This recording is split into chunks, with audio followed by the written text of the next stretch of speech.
más que por darme el premio a mí, por el hecho en sí de convocarlo, ¿no? Porque entiendo que un premio de relatos eróticos en asturiano pues lleva un apoyo muy importante de cara a la necesidad que tenemos de sacar la lengua de ese pozo en el que lleva tantos años metida, de temática rural, mitológica, de cuentos para niños, con todos respetos para todas estas temáticas, evidentemente, pero bueno, tenemos que ir promoviéndola y esto yo creo que llega algo novedoso.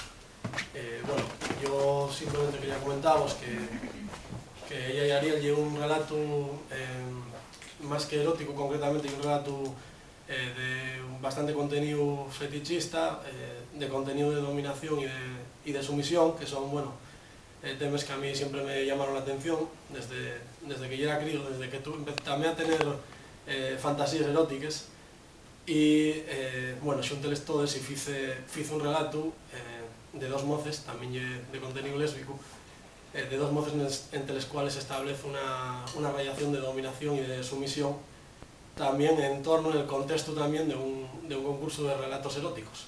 Y bueno, voy a llevaros una cosina muy corta porque el texto en sí es bastante largo, son 22 páginas, y aparte de que no os quiero aburrir, bueno, voy a llevaroslo un poco porque si os interesa porque lo lleváis.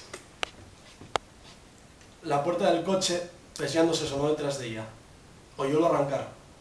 Catuvo los huellos peseados hasta que el ruido del motor se perdió en la distancia como y ordenare. Al contorse ante el soportal, vestida, con 3/4 con las mangas cortadas y la falda. Una bola de ropa entre los brazos llevaba la camiseta y la camisa. Ya era casi de día y seguía orvallando, así que entainó para entrar. Ante el espejo del ascensor notóse extraña al verse la cara. La percepción de sí misma engadellábase con los recuerdos de lo que acababa de vivir. Víase diferente, como si fuera otra persona. Al abrir la puerta de casa pel suelo apareció un sobre de color canela. Estaba abierto. Del interior sacó un papel escrito a mano. Solo tenía una palabra: gracias. Y bueno, eso, pues gracias.